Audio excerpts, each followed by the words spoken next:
भारत की सरकारी विद्यालय व्यवस्था विश्व की जटिलतम प्रणालियों में से एक है। अब 98% ग्रामीण इलाकों में केवल 1 किलोमीटर चलकर एक प्राथमिक विद्यालय पहुंचा जा सकता है। इससे स्कूलों में नामांकन काफी बढ़ा है, खासकर लड़कियों का। बच्चों के स्कूल छूटने की दर घटी है और युवा साक्षरता बढ़ी है। इन सफलताओं के बावजूद भी सरकारी स्कूलों की छवि अच्छी नहीं है। शायद इस व्यवस्था से हमारी अपेक्षाएं काफी अधिक हैं और होनी भी चाहिए। फिर भी परिवर्तन में समय तो लगेगा ही, और यह हमारी साझी जिम्मेदारी भी है। हम सरकारी स्कूलों के साथ ही काम कर रहे हैं और हमने कई सकारात्मक स्थितियां देखी हैं। इनमें से कुछ कहानियां आप तक पहुंचाकर हम इसका निर्णय आप पर छोड़ना चाहते हैं। चलिए देश भर में फैले कुछ अच्छे सरकारी विद्यालय देखते हैं।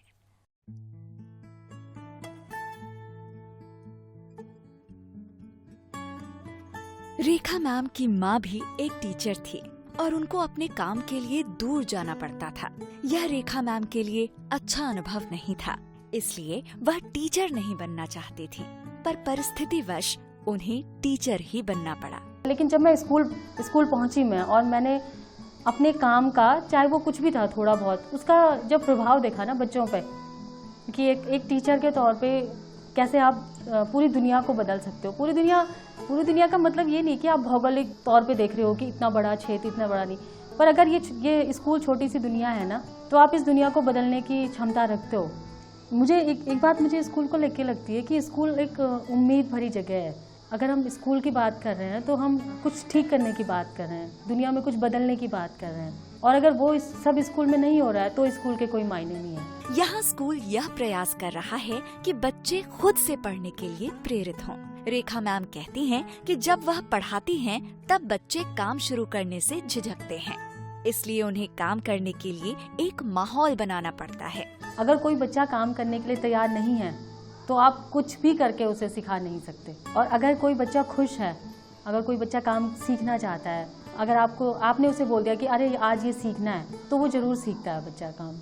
गणित एक अमूर्त धारणा है और इसलिए कक्षा 4 और 5 के बच्चों को इसे समझने में बहुत दिक्कत होती है। वह जोड़ और घटाने जैसी आधी धारणाओं के बीच के संबंध को समझ नहीं पाते हैं। तो अगर हमने अमूर्तता में जाने से पहले बच्चे के साथ बहुत सारी प्रैक्टिस की है, बच्चे को दिखा के चीज़ों को, कम हो रहा है, ज़्यादा हो रहा है, तो कम ज़्यादा दिख रहा है उसे, जोड़ दिख रहा है उसे, घटाना दिख रहा है उसे, गुणा दिख रहा है उसे, पत्थरों से या मनकों से या पत्तियों से, तो ये उसके सीखने के लिए बुनियाद का काम करता है।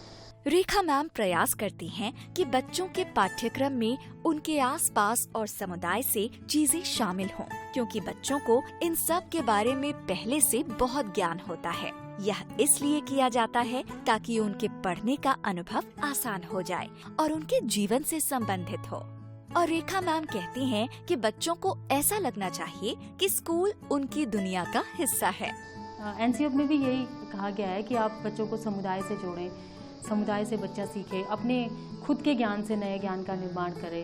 बच्चे को जो पहले आता है उसी से जोड़ के उसके लिए नए ज्ञान का निर्माण करना है। यहाँ के बच्चे पिछले 6 सालों से स्कूल के नोटिस बोर्ड पर रोज गांव की स्थानीय खबर लिख रहे हैं।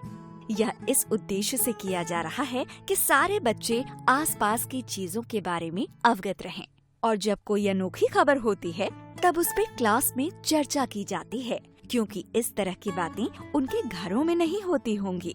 तो ऐसा नहीं है कि इन सारी चीजों से कोई आमूल-चूल परिवर्तन होने वाला है, क्रांति आ जाएगी, ऐसा कुछ नहीं है। लेकिन ये छोटी छोटी चीजें हैं जो बच्चों को घर में बात करने को प्रेरित करती हैं। जो बच्चा समाचार लिख रहा है वहाँ पे, वो भी तो वहाँ पे पढ़ लिख रहा है, फिर बाकी जो वहाँ पे पढ़ेंगे, क्योंकि कहीं कोई चीज कहीं पे लिखी हुई है तो छोटे बच्चे उसको पढ़ने के लिए प्रेरित होते ही हैं। रेखा मैम समग्र भाषा शिक्षण के बारे में कहती हैं कि बच्चे एक एक अक्षर जोड़ कर भाषा नहीं समझते, वे भाषा को संपूर्ण शब्दों और वाक्यों के माध्यम से सीखते हैं, क्योंकि वह अपने दैनिक जीवन में भी भाषा का प्रयोग संपूर्ण शब्दों और वाक्यों में ही करते हैं। समग्र भाषा का मतलब ये है कि जैसे बच्चा भाषा से समग्रता में जुड़ रहा है, तो जब वो उसको लिखने के तौर पे और पढ़ने के तौर पे सीख रहा है, तो भी वो उसी रूप में सीखे और पढ़े। रेखा मैम एक विषय पर बातचीत करके उस पर एक कहानी लिख लेती हैं। बच्चे इस कहानी पर 4-5 दिन काम करते हैं। मैम बच्चों से कहानी के संदर्भ पर सवाल बनाने को कहती हैं, शब्दों के अर्थ ढूंढवाती हैं, वाक्य बनाने और व्याकरण पर भी काम करवाती हैं। रेखा मैम उस कहानी को हिंदी और अंग्रेजी दोनों भाषाओं में लिखती हैं ताकि बच्चे दोनों को एक साथ सीख सकें और हिंदी बच्चों को अंग्रेजी सिखाने में सहायता करे। हिंदी अंग्रेजी की किताब पढ़ना और उसको पढ़ने के बाद उसका ट्रांसलेट कर लेना, उसको उसके क्वेश्चन आंसर के जवाब वो सब कर लेना, वो अलग बात है। लेकिन एक भाषा के तौर पे जब बात कहने की बात आती है, अपनी छोटी सी बात कहना, अपने बारे में बोलना, जैसे मैं हिंदी में बात कर रही हूँ, ऐसी अगर मैं अंग्रेजी में बात करना चाहूँ तो उसके लिए बेस तैयार करने की कोशिश है। यहाँ बच्चे बहुत सारी कहानियाँ, कविताएं इत्यादि लिखते हैं जो महीने में एक दिन जमा करके चार्ट पेपरों पे चिपका कर एक दीवार पत्रिका के रूप में तैयार की जाती है। रेखा मैम ने यह तरीका इसलिए आजमाया ताकि बच्चों का काम हर वक्त दिखाई दे और सब बच्चे उन्हें पढ़ें। फिर बच्चे बहुत अच्छा लिख रहे थे, अच्छी हैंडराइटिंग में, और तो मुझे लगा कि ये बच्चों ने जो लिखा है ये तो दूसरे बच्चे के लिए संसाधन हो गया ना, तो इसलिए ये दीवार पत्रिका या बाल पत्रिका बनानी शुरू की। यहाँ विद्यालय में एक बहुत अच्छी लाइब्रेरी है जिसमें विभिन्न तरह की किताबें हैं। वह इन किताबों का उपयोग अपने भाषा खंड में करती हैं। कक्षा 1 से 3 के बच्चों को वे चित्रों वाली किताबों से शब्द और वाक्य पढ़ना लिखना सिखाती हैं। कक्षा 4 से 5 के बच्चों के लिए लाइब्रेरी की किताबों का उपयोग उनके पाठ्यक्रम के प्रसंग में भी किया जाता है। साथ ही बच्चे इसे संदर्भ सामग्री के रूप में भी इस्तेमाल करते हैं। मतलब ये कोशिश रहती है कि किसी एक पाठ को और समृद्ध कैसे बनाया जाए और बच्चे ये कैसे देख पाएं कि एक विषय पे कितनी सारी चीजें लिखी हुई हैं।